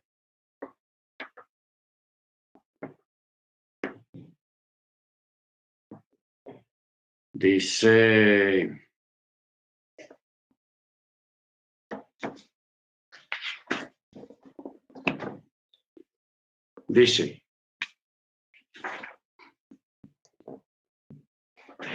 Mire cómo cambian las cosas. Aquí en español dice, y vieron 24:10 de Éxodo, y vieron al Dios de Israel. Bajo sus pies había como una hechura de piedra de zafiro, semejante en pureza a los mismos cielos, o sea, el verde azul de los cielos. Bueno, aquí en el texto hebreo no dice vieron,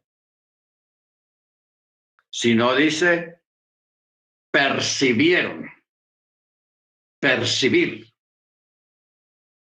Percibieron al Elohim de Israel. ¿Qué quiere decir esto? Miraron y atisbaron. Por ello, dicen los sabios, se hicieron acreedores de la pena de muerte, pero el santo bendito es, no quiso estropear la alegría del recibimiento de la Torá, por lo que esperó para aplicar la pena de muerte a Nadab y a Abijú hasta el día de la inauguración del tabernáculo. Ahora, la expresión Bayarjú, percibir, es metafórica, ya que a Elohim obviamente nadie puede verlo. ¿Por qué? ¿Por qué nadie lo puede ver? Porque él es Ruach, él es espíritu, y el espíritu no se ve. Entonces, quiere decir que percibieron aspectos divinos que estaban por encima de su comprensión y penetraron indebidamente en temas tan sublimes y profundos como la estructura y conducción del universo, sin previamente separarse de lo material y sin llenarse de reverencia y temor. O sea, lo que estamos hablando ahora acerca de Colosenses 1, cuando habla de que todas las cosas subsisten en él y que todo fue creado en él, por medio de él. Porque el texto dice, en él fueron creadas todas las cosas. Sí, en él fueron creadas todas las cosas.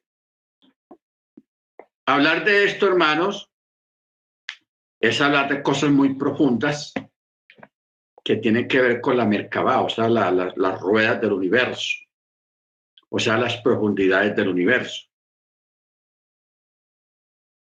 Porque no dice, y todas las cosas fueron creadas por Él, no, en Él, que es diferente.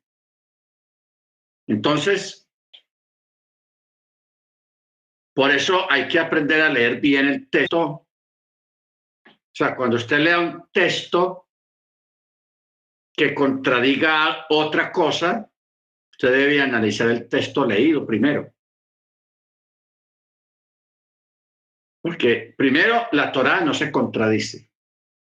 Y segundo, todo tiene una explicación lógica y racional. Por eso cuando dice, y percibieron al Elohim de Israel. Percibir no es ver, porque hay una contradicción. Si Yahweh, el Eterno, es Rúa, Él es espíritu, un espíritu no se puede ver, como lo que estamos hablando anoche sobre lo que vio Esteban. Esteban no pudo haber visto al Padre y al Hijo ahí uno al lado del otro, porque eso es imposible. Él lo que vio fue a Yeshua en medio de su poder, en medio de su cabod de gloria, o sea, estaba rodeado de gloria. Teniendo en cuenta lo cultural de lo que significa poder o trono o autoridad, que es el cetro. ¿Ok? Bendito sea el nombre del Eterno. Igualmente acá, yo sé que en algunos textos en castellano siempre ponen que vieron a Dios, pero es que esa expresión es imposible porque contradeciría todo el resto de la Biblia. ¿Por qué? Porque un ojo humano literal no puede ver algo invisible, algo espiritual. Eso no se puede. No se puede. ¿Ok? O sea, lo literal no puede ver lo espiritual.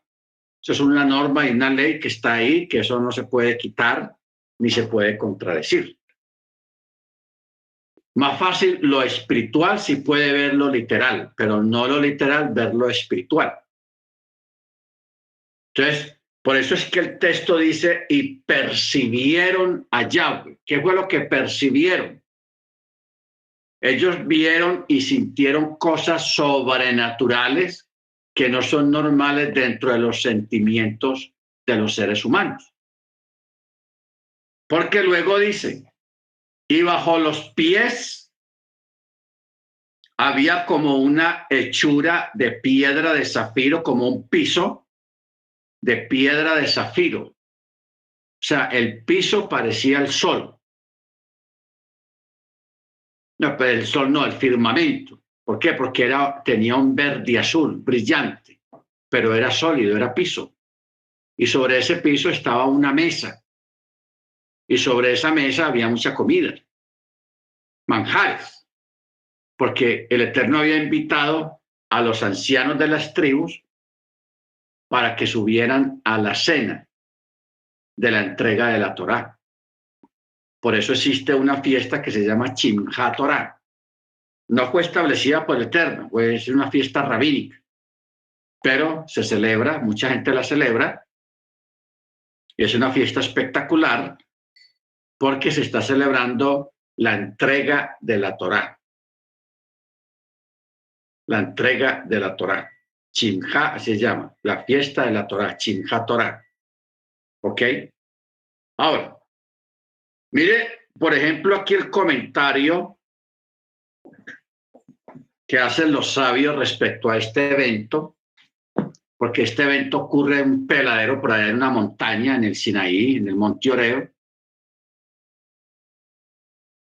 Y si usted va literalmente a ese lugar, porque ese lugar todavía existe, está bajo dominio egipcio. Si usted va allá a ese monte, porque ese monte ya está, eso es un desierto, una montaña desértica. Y para que hayan subido, ¿cuántos fueron los ancianos? Fueron como 80 y pico. No, fueron 70 ancianos, 70, aquí está el verso 9. Y subió Moche con Aarón, Nadab y Abiú, y 70 ancianos de Israel, o sea que fueron 1, 2, 3, 4, 74 personas. Se sentaron en una mesa sobre un piso verde azul, profundo, enlosado, con luz. Y en esa mesa había todo tipo de manjares, claro, comida kosher, ¿no? Y todos comieron delante del Eterno. ¿Qué quiere decir delante del Eterno? Que el Eterno estaba manifestándose ahí, no lo podían ver, solamente podían ver cosas maravillosas, sobrenaturales, porque volvemos a lo de siempre. Al Eterno nadie lo puede ver porque Él es Ruach. Y también porque está escrito, no hay hombre que te vea y viva. Más sin embargo, refiriéndose a Nadab y a Abijú, los sabios dicen que ellos, por haber visto todo lo que vieron, siendo que iban a hacer cosas malas más adelante, por eso dicen, por ello se hicieron acreedores de la pena de muerte.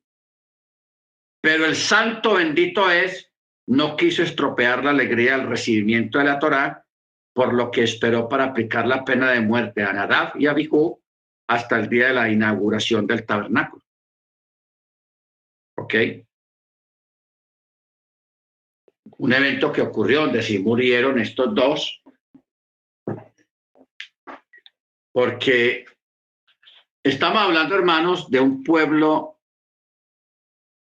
que recién ha salido de Egipto, un pueblo que no está entrenado para estar delante de la presencia del Eterno. O sea, no tenían entrenamiento todavía. Hoy en día sí lo hay, pero en ese momento no. Gente curiosa, gente angurriosa, gente que habla de pronto más de la cuenta. Se los llevaron allá arriba por invitación del Eterno, en medio de un peladero, de una montaña agreste, desértica, aparezca ese fenómeno sobrenatural de un piso enlosado, y para hacer una mesa para 74 personas se necesita mucho espacio, una mesa grandísima, porque estamos hablando de 74 personas sentados sobre una misma mesa, llena de manjares, de comida. Entonces ellos elucubraron, o sea, se imaginaron cosas o pensaron cosas acerca de lo que estaban viviendo en ese momento. Bendito el Eterno. Entonces, por eso es que el texto dice, y ellos percibieron al Eterno. ¿Ok? Percibieron, no vieron. Porque no hay hombre, porque eso contradice la escritura. Entonces nosotros tenemos que acostumbrarnos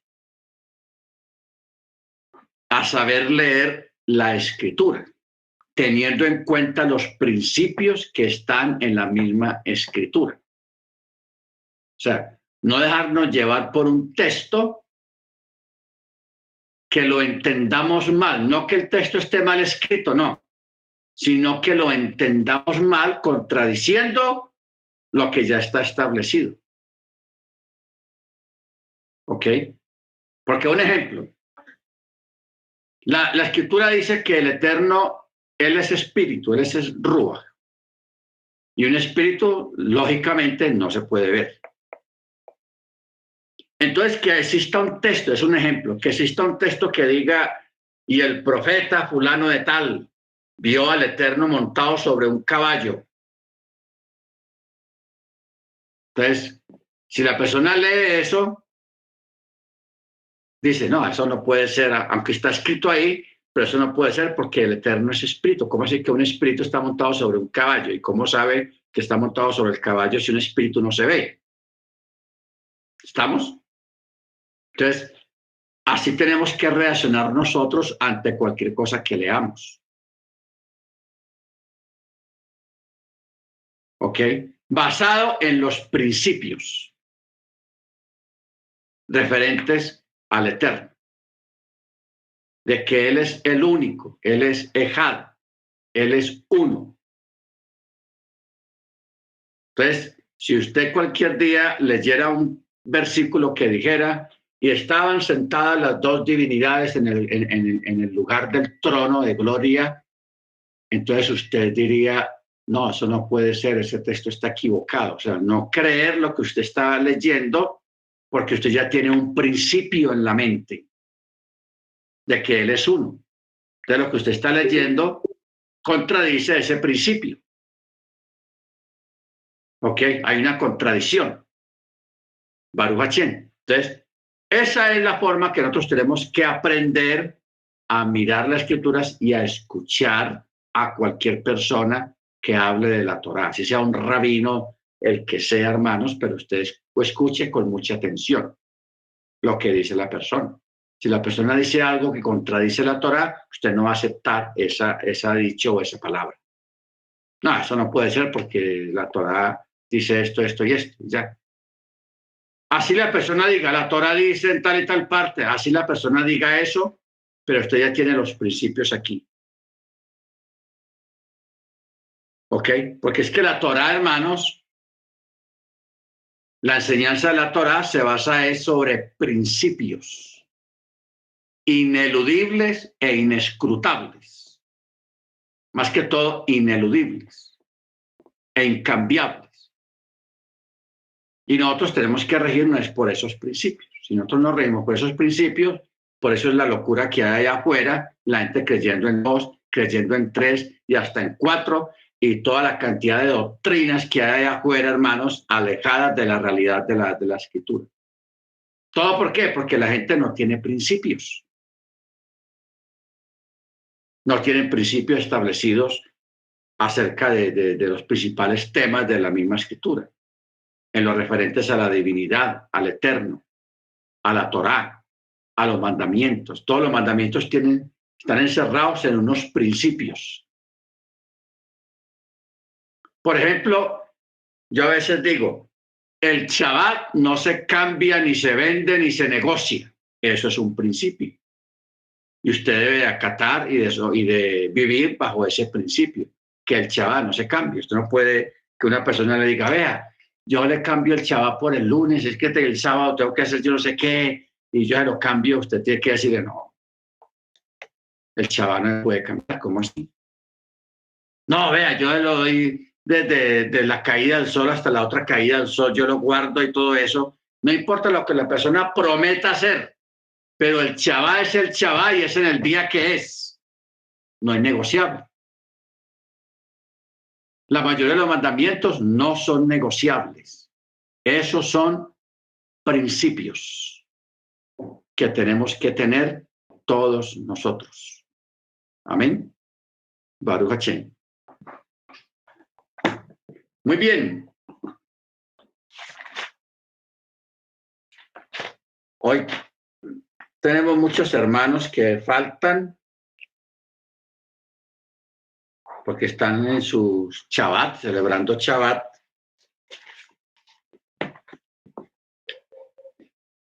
Entonces vamos a prepararnos para el cierre. Amén.